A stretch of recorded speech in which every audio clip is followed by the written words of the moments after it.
1 o'clock here on this Tuesday. Landrum, Conrad, and Molly. Pat back tomorrow. To claim or not to claim, that is the question. A lot of you answering that on the Jocks text line. Today, Auburn Athletics Director John Cohen in a statement putting out that Auburn is officially going to recognize 7 more national championships in total. If you're adding it up, that would give them 9 in addition to the already recognized 1957 and the 2010 titles. Other titles from the 19 teens and also 58, 1993, the probation year where Auburn went 11-0 under Terry Bowden, and 2004 where Auburn went 13-0 but did not get that matchup with USC, your eventual national champion that they so desperately desired. We all would have loved to have seen, Conrad.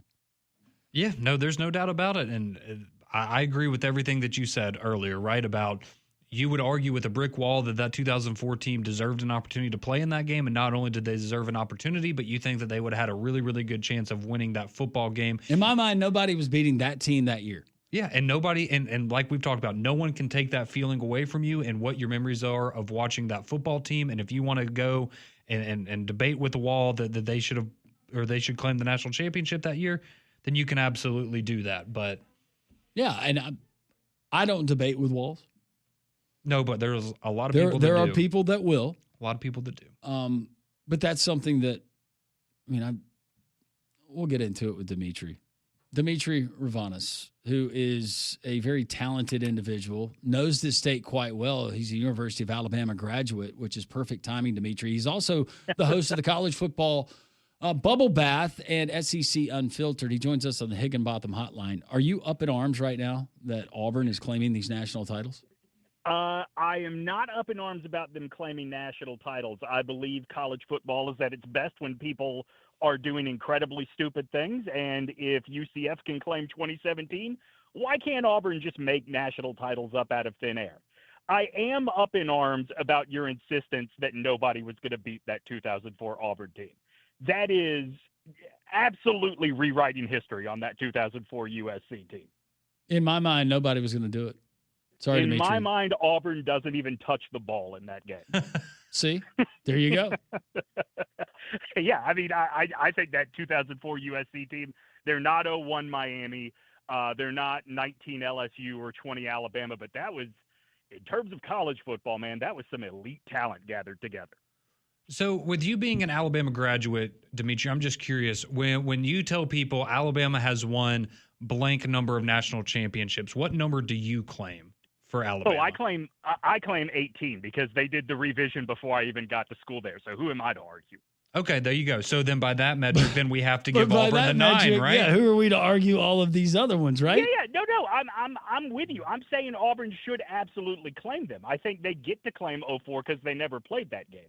I will point out that my favorite thing about them claiming 04 isn't the poll that they are citing that they are national champions from Golf Digest, who have only ever put out one poll because Tommy Tuberville asked them to. See, I brought that up, and I never really took that poll with a grain of salt, but Pat said that was tongue-in-cheek. That was done tongue-in-cheek by Golf Digest at Tommy Tuberville's insistence. But we had a member of the team who used to be my neighbor who texted me and said that the rings that they got that season after the perfect 2004 season said national champions. So and it should. Like, it's very hard to go undefeated. I know we always say this about the SEC, but in any conference, it's hard to go through undefeated. I'm all for them claiming they are national champions.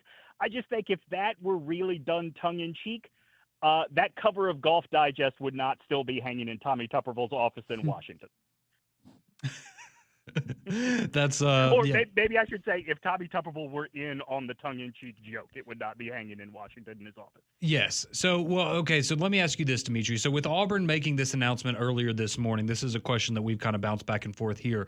Do you think that we are now going to see a number of other programs take the same route of, hey, let's have somebody in our sports information department go do a little legwork. Let's go back through the history books and see if we can't find whether it's 1, 2, 3, 7, like Auburn announced this morning. Do you think we're going to see other universities and other football programs take the same route?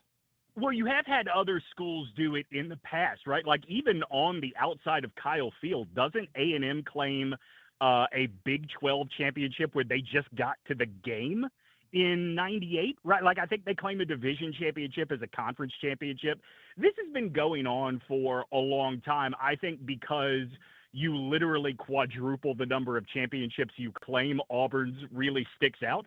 But I think, programs that are of a certain mindset where history to a big chunk of the fan base matters more than what is going on right now, I would bet that group of programs has already done this. The splitting of hairs, though, prior to the BCS, and people still argue the BCS era, and it was not perfect. And by the way, the college football playoff, it's not a perfect system apparently either.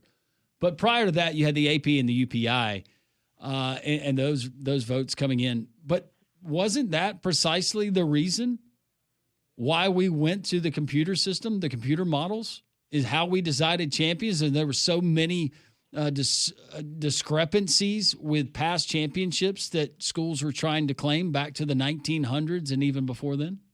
Yeah, 100%. I mean, you'll recall, I believe they announced that the BCS was coming at the conclusion of the 95 season, that it was going to start with the 98 season. And then what happened in 97? The last possible time we could get a split national championship, we did. Right? I mean, like, the split national championships were always fun, but it always added to the idea that nothing was really settled. I remember watching that Colorado Notre Dame Orange Bowl back in, I guess it was New Year's Day of 91. And even after Colorado won, it didn't really feel like things were done because you knew Georgia Tech was going to be a part of that conversation. I think it was Colorado in the AP and Georgia Tech in the UPI, if I remember correctly. But it was one of those things where when those things happen, it was so rare because of the various bowl affiliations. It was so rare that you got something like when Alabama and Miami played in the 93 Sugar Bowl where it was 1 versus 2, because it was, divided. It divided the two most powerful conferences in the sport in a way that guaranteed their champions were never going to face off in the postseason. So, yeah, I mean, like, we had all of these weird rules in place that made the split national championship possible. And at some point, the nostalgia starts to get in the way of the money. And that's why we got the BCS, and then eventually why we got the 4-team and now the 12-team playoff. So speaking of the 12-team playoff, I did want to get your thoughts on something that was making the rounds over the weekend, and that was the Big Ten saying that they, I guess, had initial conversations about a potential 24 or 28-team playoff in the future for college football. Do you think that's a good idea, Demetri, or do you think that's a horrible, disgusting idea from the Big Ten? I mean, I think it's a terrible idea, right? Even when the SEC was on board with the idea of automatic slots into the playoff, like, even that was a terrible idea. I mean, if people you don't want 7 automatic qualifiers for the SEC and Big Ten? Come on, Demetri. We got to get Iowa in. For all of the hand-wringing about, a 3-loss SEC team is going to get in over an undefeated or 1-loss Big 12 or ACC team. Well, last year we saw that's not always going to be true. You know how that is true? When we guarantee team number 4 or 5 from one of the Power 2 conferences in. Like, I guarantee you, we adopt that model, and within 3 or 4 years, we have a 7-5 Purdue in the college football playoff, guaranteed. No, I don't think it's going to go anywhere. I think Tony Petitti and the Big Ten are out on an island right now. As much as we talk about the SEC as the power on the field, the Big Ten is the power in terms of where the money is. So they're going to get this further than they should. But at the end of the day, college football is not a union, right? College football is a confederacy, lowercase c confederacy, where everybody is out for themselves until it works in their favor to work together. And when it doesn't work in their favor to work together, everyone's going to try and screw each other, right? So I think that there is a vested interest with the other 3 Power 4 conferences to make sure, even if the Big Ten lays out how this is the smarter way to go, there's a vested interest in making sure that the Big Ten absolutely does not get its way. Speaking of getting screwed with votes and recognition and awards, it's been happening in Hollywood forever. And you're a big movie guy, right? Yeah. I thought that we would look at some of the Academy Award winners from over the years. I'll start with 1977. and I'm going to claim this one for this particular movie. The winner of the Academy Award was Annie Hall. I think that was a Woody Allen movie. It was, yes. Never saw it. But you know the one I did see? Star Wars. Star Wars. Yeah, absolutely. Listen, I enjoy Annie Hall, but I'm just telling you, I'm calling it completely 100% as it is, as honest as I can be, Landrum. I enjoy Annie Hall. I think it's a great movie. My left arm is not covered in Annie Hall tattoos. That's all I'll say. I would believe that. Yep. Another great example, 1982, winner, Gandhi. Okay, good movie. But E.T. Oh, was that? I always forget that E.T. didn't actually win it that year. Yeah, E.T. The Academy hates a children's movie, and even though I guess you would not technically call E.T. a children's movie, it's got that reputation to it. Yeah, that's definitely a getting screwed sort of thing, sort of scenario. There were some years like I don't have a problem driving Miss Daisy in 1989. That was the winner. 1989, by the way, Christmas Vacation came out that year. There's so many good movies that came out in '89. But Born on the 4th of July was voted as the runner-up. But I got a problem with 1990. Your winner was Dances with Wolves. Right. Goodfellas. Goodfellas, yeah.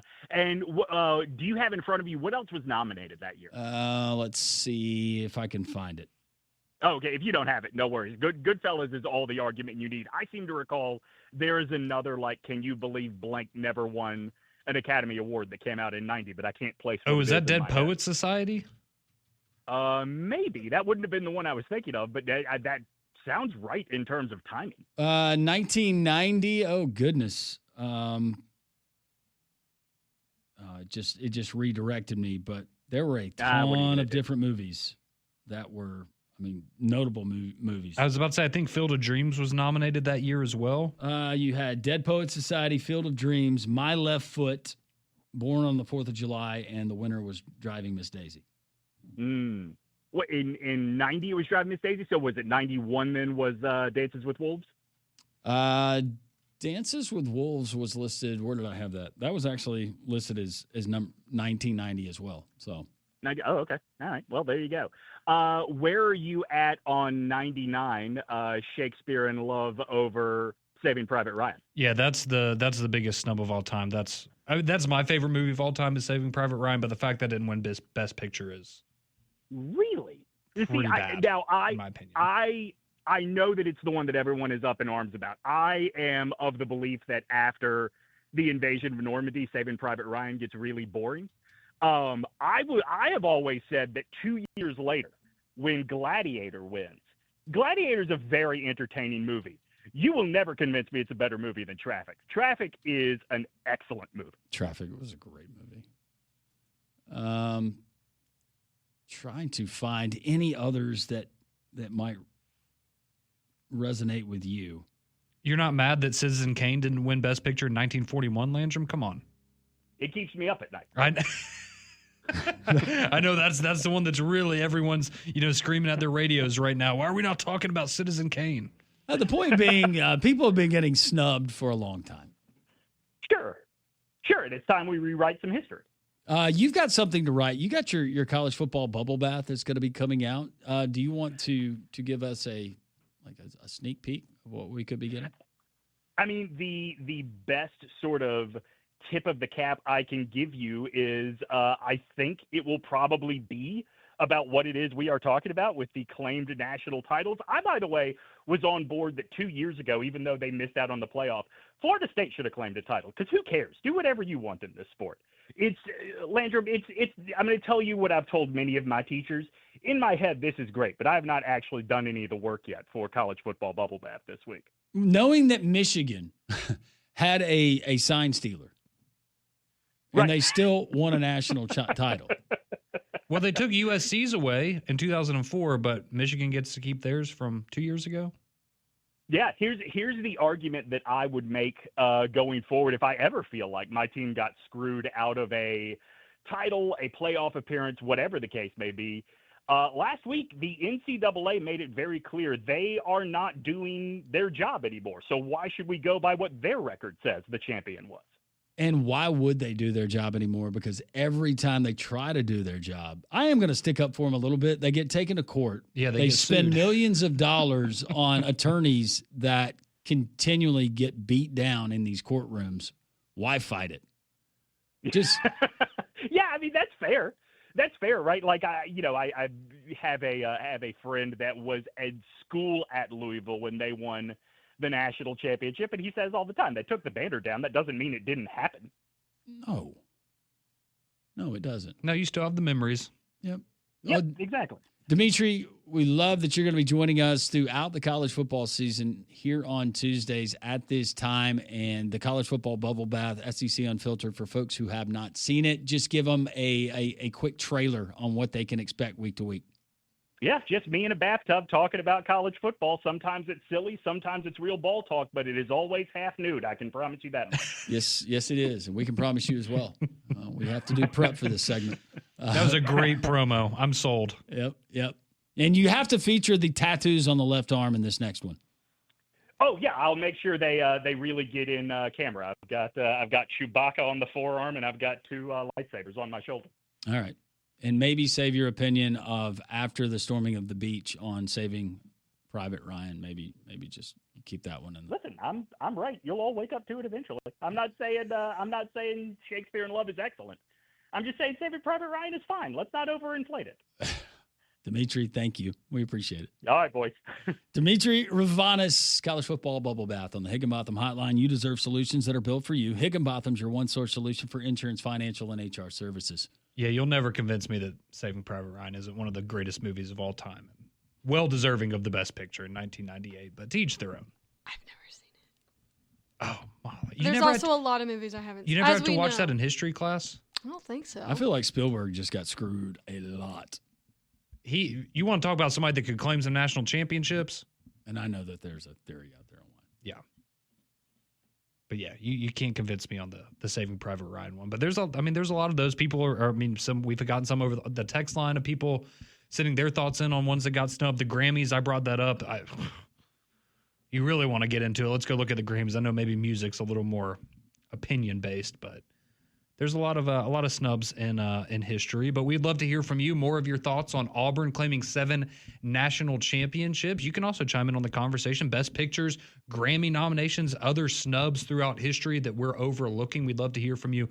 205-834-9450. That'll get you on the courtesy GMC text line, and that is where we will head next on the Tuesday edition of 3 Man Front.